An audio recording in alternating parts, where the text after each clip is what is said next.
Good morning and welcome to P&B Sport. I'm Eva Sunday, and today we have a full packed house. We have Tom Aroko and also Christian Osaigede, all the way from Benin. And together we'll be updating you guys and putting you guys abreast of what is happening in the world of sport. And we're going over to Benin. Let me just give you a hint. We're going over to Warirada for the Milo qualifiers, and also we'll be talking about the Nigerian game yesterday, what happened, what transpired between the Super Eagles of Nigeria and the Warriors of Zimbabwe. Don't go anywhere, just grab your teacup because P&B Sport will start now.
Welcome back. It's P&B Sport right here in Abuja, and we're going over to Warri, and we'll have Coach Lucky Ewenea, the head coach of Osubi Secondary School. Lucky, how are you and how is Warri this morning?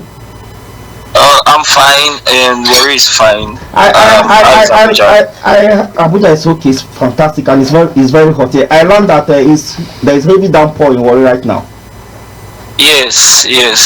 And this is what we're appealing for right here in Abuja, because Abuja is too hot. We need the rain. But you guys are just enjoy yourself. Okay, let's dive into the conversation because we don't have time. We have a lot of things to talk about today. National Milo Basketball Championship qualifying stages starts today in Warri. And considering the fact that your team, this is the first time you are coaching a Milo team, and also this is the first time your school is going for this competition, what are the expectations for you?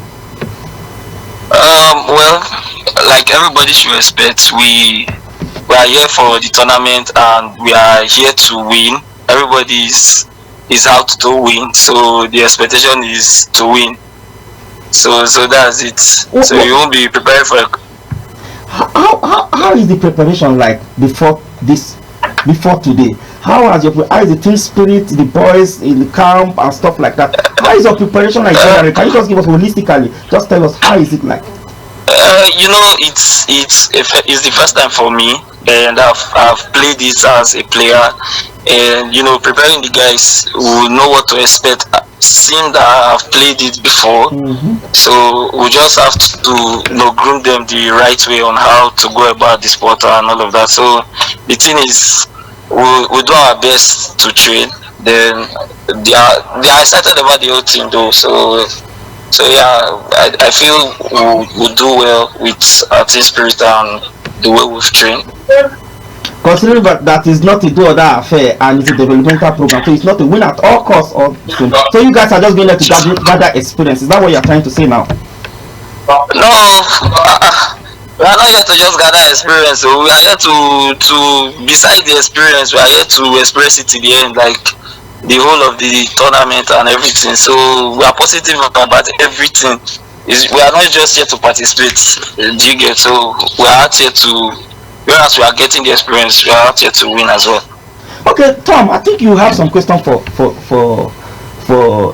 Lucky. Yes, Mr. Lucky, please, I want to the people and our viewers want to find out, what is your view on your team? Like, what do you think your team can achieve? Do you think you have the complete players to match up other schools? Because in Delta State, you people are packed with basketball talent in different secondary schools. You people have the best coaches. And being that it is your first time, what do you expect from these players? Well, I expect they should do their best. And like I've said, we have been preparing, and we know there are more experienced coaches on this, and this is my first time. But that's not an excuse. So I believe in the boys. I believe in what they can do. So, and I believe in God as well. Whereas everybody also believe in God. So I feel with our mindset and training and all, we'll do well. Okay, so you are saying that with God and hard work, that you people believe that you people will qualify to the conference and to the national? Yeah, you are right. You are right on point. That's just my belief. Okay. Yeah. That is amazing. Okay, Chris, I'm sure you have one or two questions. Just chip in one question so that we can wrap up this segment. Yeah, Mr. Lucky, good morning once more. How are you doing and how is Worry? I'm fine. Worry is fine. Okay. Okay. My own question I have is that first of all, I will say a very big congratulations to you for being one of the, will I say the new beats that have come into the new beats of the coaches that have come into the new competition that is coming up quite let's say few months from now. I will say congratulations to you. Now my question is this: looking at Milo as a very huge competition for these younger players, how will I say, in terms of your preparation, have you had any opportunity to play other schools within Warri to see how compact your team is? It's not about just only training them in your home court, teaching them the game, but have you engaged other schools? Have you engaged other schools to see your level of preparation, or not just only at your level of you understand what I'm trying to say? Yeah. Okay. Yes, I understand. The thing is, besides going to meet other schools for friendly match, I feel we should just come as a surprise. So what I do mostly is, we'll fix games with the senior guys and like the guys that are older. Do you get? So they play more games with the older guys. So we have not really played other schools as in regards to like friendly match to see our strength, but with the way they play those guys, I feel playing those teams will be more easier. Okay. I think that's a good one. Okay. Coach Lucky, let me get. I don't know your captain. I want to speak to your captain, which is a AK Chukwu Bikari frame. I don't know if I can. Yes, let me have him online. Okay, he's here. Okay, so, let me talk to him, please. Let me talk to him.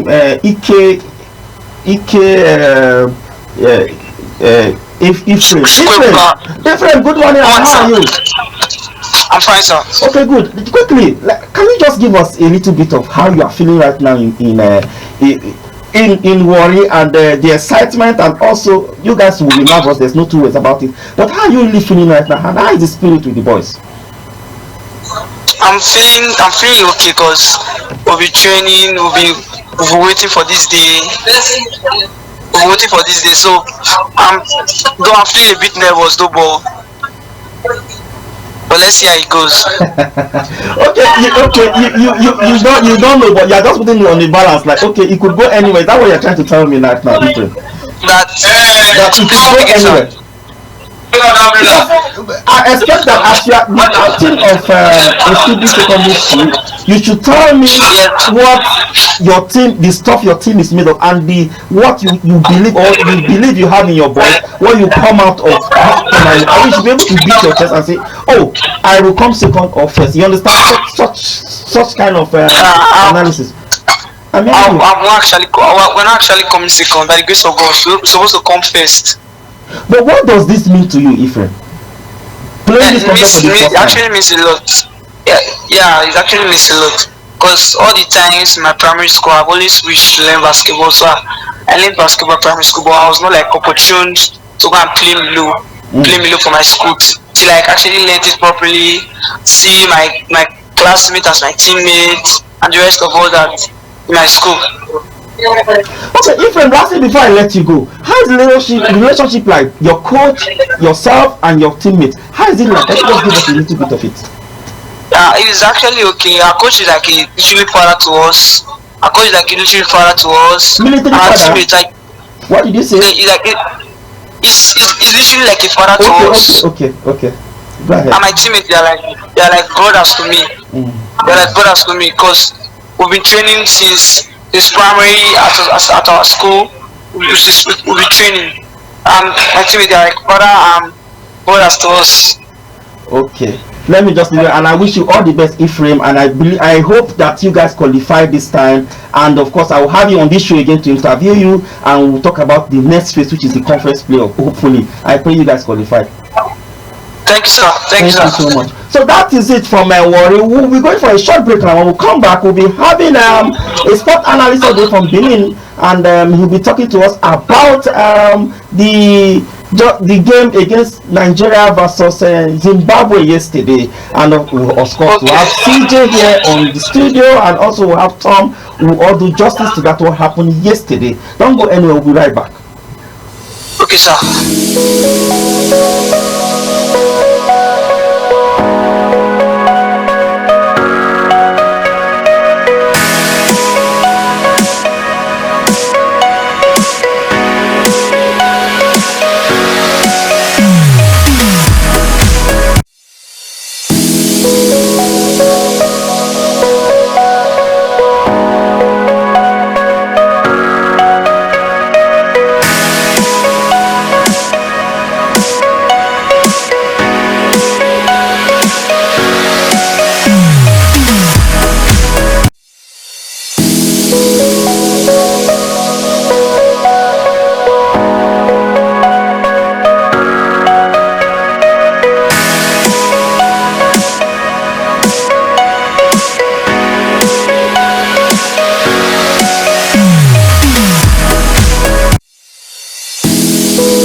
Simon.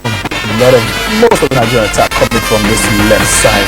Maybe Simon looking for Arokodare. He's in the box. He will look to turn. A great chance goal!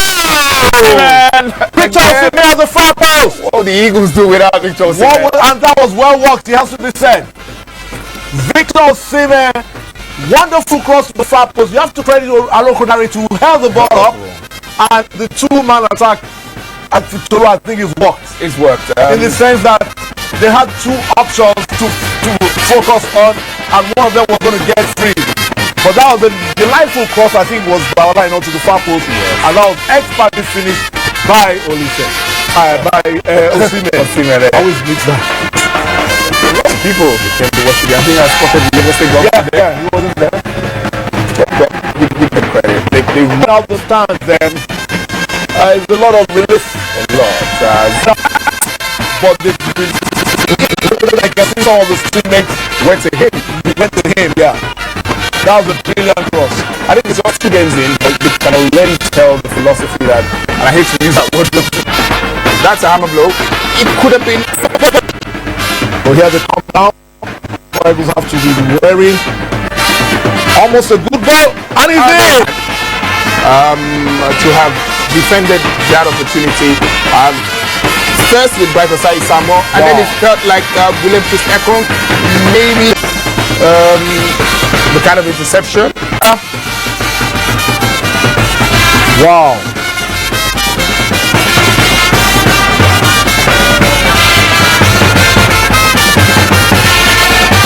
Yet to see the replay. The first instance here, Bright Osai almost opened up position, and I think William Chris Ekong should be doing better. His man got away from him way too easily.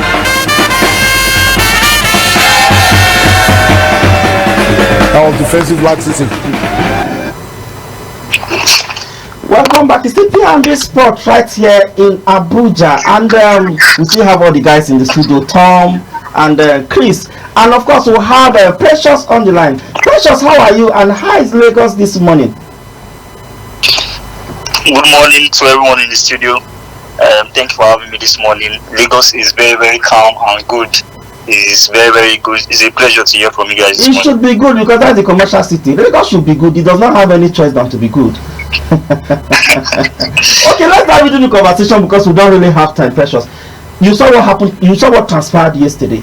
Do you see this Nigerian team that is very serious at all? It's a new management with the Eagles. It's a new process, a new foundation for them. They have new things to learn from this new coach Eric Chell, and I think they just need to understand the kind of pattern the coach wants to play, the style he wants to play, the way he wants to play, how he wants to play, and just try to adapt to his pattern. The players so far, the energy has been very, very calm in the camp. They've shown positivity and they promise to bounce back, and hopefully we hope they will bounce back. But Precious, many will argue that these guys are professionals. So if you are a professional and a pattern, are you saying that they're playing their club side and they change the coach, a pattern, they just do a pattern, they cannot follow that because that is what they do, that's what they're being paid for. Do you get? So if a coach will come in and he has had training 3 or 4 training sessions with you, are you saying that we cannot adapt to that? What are you now doing? Like your own job now, you say that you want to get another distance to get, you need a chance, or you need one chance for you to get better at what you are doing and what you've been doing for over the years. So I don't think that's an excuse. Though. No, in club side football and nation side football, it's like 2 different ball games. In club side football, you can have a team they train like 4 or 5 times a week, compared to a nation football where these guys, they come together in, let's say, once in 3 months to come and play together. And now you have a new coach. You have he's coming with a different philosophy. If you look at the Super Eagles team now, there's a big difference from how Jose Pesero played. Like yesterday, we saw how Lukman wasn't operating from the wing. He was playing in a more central role to give balance to Osimhen and Moses Simon. So these guys, they are coming together to play in a different philosophy, in a coach that has a different philosophy, a different pattern. So it's not really as easy as we may think it is in terms of club side football, where they tend to play week in, week out, compared to this countryside football where they are just playing they play once in like about 3 months. But I think these guys will get this right, and we are on course to what it takes to be at the World Cup. Okay. Christian, Precious, I think I actually heard what you said, but my own question is very, very, very key, because for me, it's good, yes, a new management, a new coach, a new this and a new that. But Precious, do you know what is at stake? Do you know what is at stake? Nigerians cannot just afford not to be in USA and Canada next year. We can't just afford not to be in that space next year. You understand? This is not the time to start because based on what is on ground right now, for every opportunity we have, definitely we need to take it. Is this not the time to be? And you know why I'm even more angry with the whole situation yesterday is because look at South Africa, they meant business. They wanted to 0, they take 0. Exactly. We got the chance. We knew the Zimbabweans. They came with a game plan. They just sit back and they play. But you know who got that goal? There was an opening. So why we just, like I said, look at, there's one goal. What's his name again? Is it Lukumadema Lukanda missed that fire? That should be a goal. Even from the first half. There are some games 1-on-1 with keeper. There are some instances 1-on-1 with keeper that they could have just sealed it. Of course, like okay. Apart from that, I'm not trying to go against what Precious is saying on the phone. But my own is that, do we know what is at stake? That's my question. Do we know what is at stake? Yesterday, I just left. We are playing with this thing. You know, I keep asking this question. Playing with it. You know, South Africa, they have about 6 guys, because he said club side and national side. That is completely different that they train together. So we have about 6 in South African team. We have about 5 to 6 guys that are playing on the same team. I think Mamelodi Sundowns. So are you saying that these guys, as professionals, they cannot come together and play together as a complete team? Is it that we need to get people from Eimba or from Lagos or from different teams that are playing on the same team to come and play for our national team to win us games, to win us matches? And Precious, please, you need to give us detailed analysis on this. Exactly, because for me right now we are 4th on the table. Abel, we are 4th on the table. Okay, so for the game yesterday, I think where Eric Taylor got it wrong is the moment he got the one goal, you know, he brought in Tolu Aruko that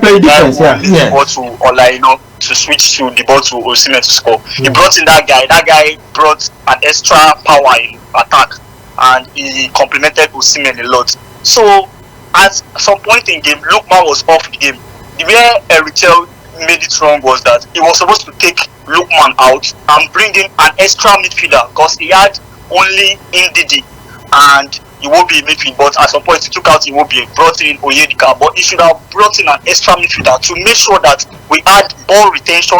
We were always in possession of the ball. If you observe the game against Rwanda, what we did after scoring 2 goals, we didn't opt for going in attack of the ball. We just focused on retention of the ball, possession of the ball, and just try to enjoy the game and kick about and just kill the time and seal the win.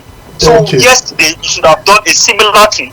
Put an extra midfielder. Let it be switch to 4-3-3. Let's ensure that we are in possession of the ball.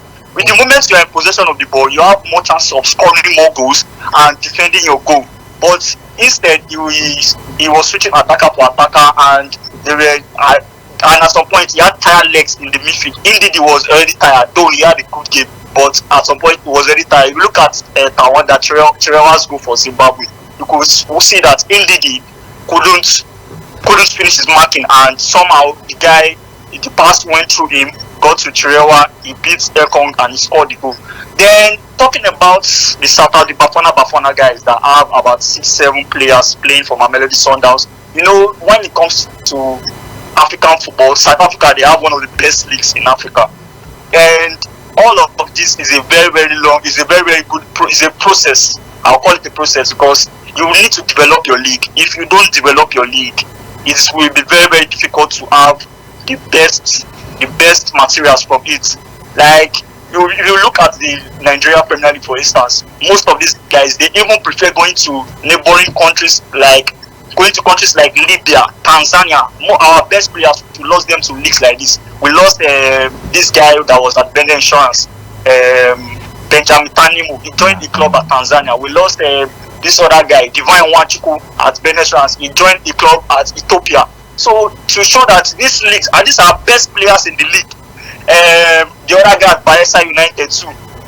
He also joined a team at Rwanda also. So these guys, they are leaving our league and going to other leagues. These are not even like the best leagues in Africa. And if you look at the coefficient of leagues in Africa, Nigeria Premier League is like 12th in Africa.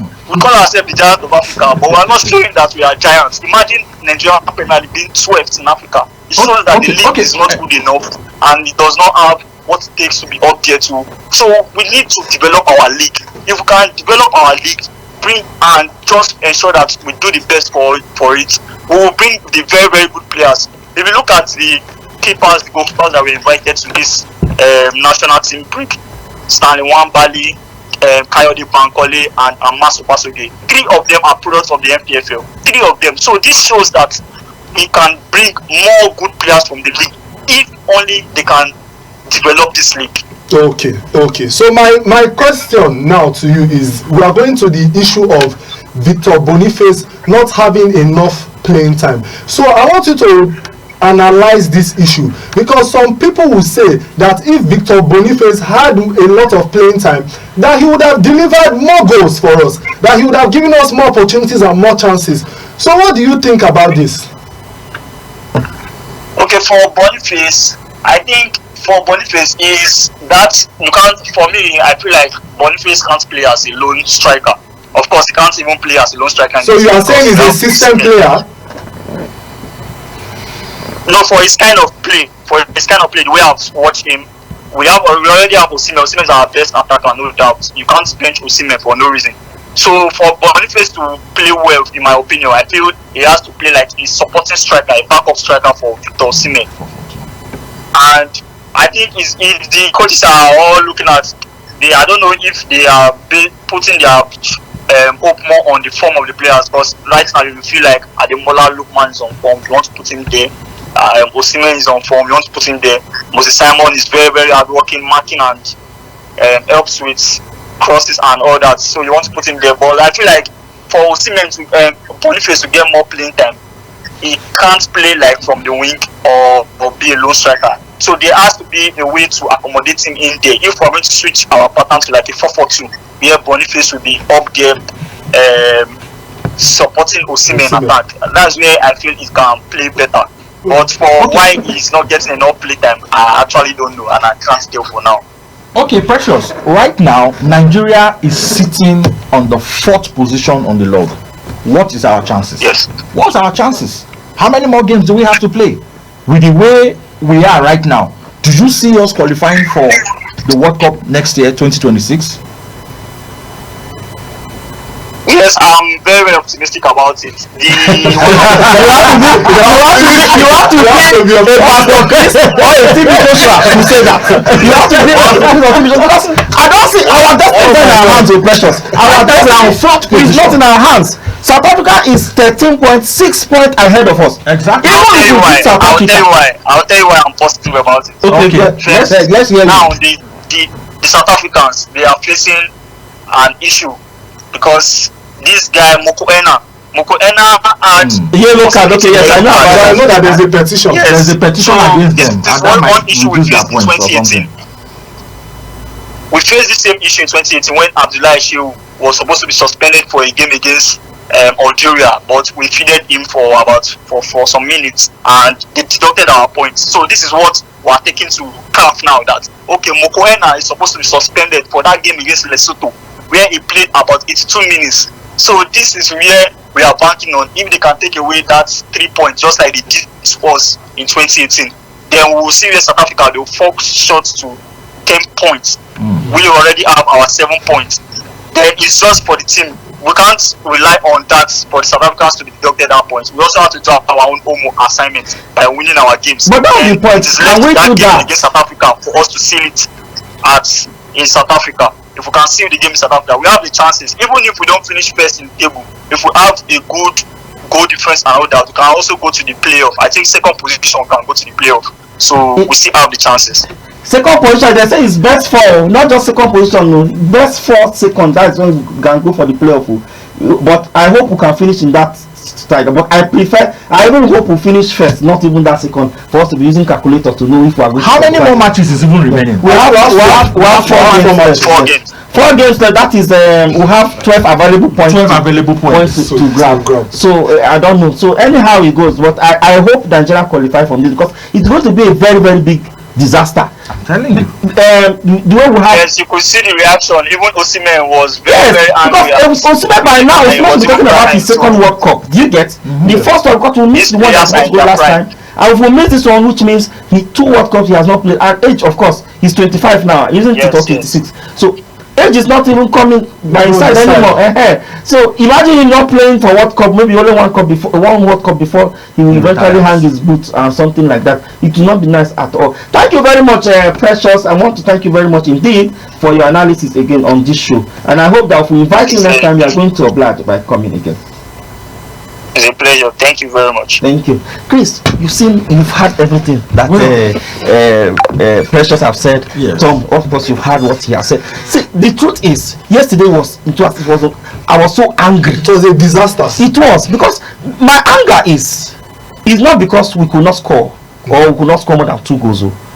We know that the Zimbabweans came with a plan. Yes. And it's very difficult for people to just sit back and looking at it, because they have nothing to lose actually. Exactly. They are bottom, they don't have it. Whether they win, they lose nothing. It will not change anything. Yeah. Even with the draw, they are still down 6. Exactly. So they have nothing to lose. So such a team is very difficult to play, because they are not coming out to really come and play football. They are just sitting there and play police ball. You know what they call police ball now? Kick it out. They have nothing to lose. Nothing to lose.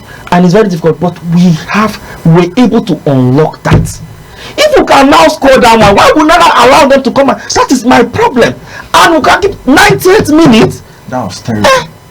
Because you've done the job already. So why don't you just keep up for just 5 minutes and say this thing? I know that we will not be saying this one now. If we have 9 points now, and this would have been second on the log. Second on the log now, and if this petition that they talked about go through, we know that Satara will still be a point. Okay, but we are still going to play them. Exactly. Because we are playing them by September. So at least that will now make us sit comfortable, and we know that our destiny is our hands. But right now, our destiny, my brother, is not in our hands. We have to wait for South Africa, hoping that they lose a game or they draw a game, and we have to hope that the petition flies. Even if that petition flies, that will put them on the 10 points. You put them on 10 points. And let's hope that we also win again, because if we can be drawn with Zambia, Lesotho, come on, Super Eagles, we draw with Zambia, Lesotho like that, and you think we can now qualify or beat South Africa in their home? Because I think sometimes we are being sentimental about the whole thing. We're okay, it's Super Eagles, God will do it.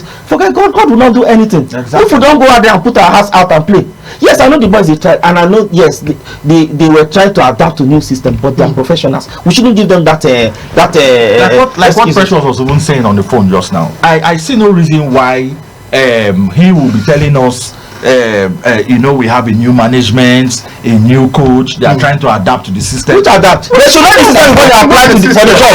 That's why I kept asking. I said, Chris, you know what is at stake? Chris, if you apply for a job, you know the jobs that are affected. And for the coach to call these players, which means he knows that he can work with these are the players that will work for the system that he's bringing in. But I am not faulting the coach, I am not. Even me myself, I'm not for the attitude of this our Nigerian is the same thing. If we just win a goal, everybody will just relax. Even in Lesotho, the Rwanda game. As we just score, we'll just come on. Okay, look at what happened in the Ivory Coast game against, that is the Nations Cup. Yeah. Because we just score one first half. We started playing defense from first half. When we should be talking about scoring 2 goals. People have made 2 goals. Now that time we can't say 1 goal score. I was so angry. So I don't know this our attitude of playing defense. It's not that we are even that defensive. We are not that we are even that defensively. Not that we are not even that. Our strength majorly is in our midfield. And why do you attack? Because we have so many. Because we have the best attackers in Africa. If you can score 5. Are you saying that? Look at our team. Are you aware that we have 2 African best? Yes, that team. The previous year and this year, we have 2 African. And we have a Boniface on the bench to tell you how packed. We have 30 goals this season already. Or not 30 goals already in Bundesliga. So what are we saying? So we have everything that we need, but it's just that the players, I don't know whether they need to sit up. because I feel, how can you have a South African team? Yes, they have the best, one of the best leagues in Africa, and they have players that play on the same team. They play in their local league, and they are delivering and they are giving us results. But we have players from all around the world. These players have experienced football at the highest level, and they cannot deliver what we want. They cannot give us the qualification to the World Cup so easily. I was even yesterday. What is even paining me? Maybe on Sunday. What is even paining me? Now let me even read out the countries that Super Eagles are even playing against. Not even Nigeria, not even Egypt. We are playing Rwanda. We are playing Benin. We are playing Lesotho. We are playing Zimbabwe. Come on! This is things that Venezuela are able to handle this. You understand what I'm saying? Just look at for crying out loud. Just look at Zimbabwe that has nothing to lose. They were just playing the spoilers game because they have nothing to lose, and we could not deliver on our mandate. I was so disappointed yesterday. It's the Super Eagles mandate, the Nigerian mandate, the mandate. You know, young boys on the street. Yesterday, I remember. Yes, I was hearing people shouting at the 74th minute. People were shouting, "Go, go, go!" And you mean that those people that you just brought down their hopes at the 90th minute when they thought that it was all over. You know, if you look at our team, we have 7 different countries. Exactly. That is from the leagues, right? 7 different countries. That is why you have them packed together. London, Germany, Spain. You have them Bundesliga, different leagues. So you could imagine the kind of Super Eagles is a big team. That's arguably one of the biggest teams, of course, in Africa. One of the biggest teams. Well, because the performance of the attitude of the players. Of course, that's affecting the team. The attitude of the players. Why I'm even surprised? Why I'm even surprised out of this whole thing is because we all know that the North Africans, they are the powerhouse of football in Africa. The likes of the Algeria, the Egypt, where Mohamed Salah, Tunisia, you know, Morocco. Crying out loud, those countries are not even in our group, and we cannot qualify. And I believe not even in our number of players that we have. If we move with those countries, we should make them sweat. Exactly. They're not even in our group. We should make them, because even those countries in Egypt, what you have there, it's not just only Mohamed Salah. But if you are talking about the Super Eagles, you will call names and you get tired. You have Ayana. You have Osimhen. You really get that because I know 5 years ago, 6 years ago, the Super Eagles that we know. I was telling somebody yesterday. I will be calling Zimbabwe. I was telling somebody yesterday that Eric Chell, you know, Eric Chell is this coach that really put emotions to his coaching and stuff like that. Even yesterday, you see him sweating. You see him even down. Yes, he was even down. I said, this man, make his Super Eagles not go give her a application. Super Eagles not the people where they put mine for. I'm telling you. Just put your mind there. He go give you a partition. The man was sweating. But gentlemen, I think it's time to drop the curtain because we are talking about small. My prayer is that I just pray that 4 games, 12 points to grab. Who knows? You know, football again is one kind of a funny game. Yes. Anything can just happen. Anything can happen in this thing that South Africa is holding the mantle. Anything can happen. 12 points to pick. Anything can happen. I got to pick. As Precious said, by the grace of God. Let the Nigerian in me speak now. Let me join my faith in yours and let's join my faith with Tom, because let the Nigerian in me speak now. Exactly. Let's join faith together and see if we. Again, I want to thank you guys as always as great analysis on this show, and I believe that we are going to do better on Friday. Let's see what happens, and let's hope that Super Eagle will also get to the finals of this 2026 World Cup. That's the start of our show this morning. I'm Ebon Sunday, and for me and the entire team right here in Abuja, I say goodbye.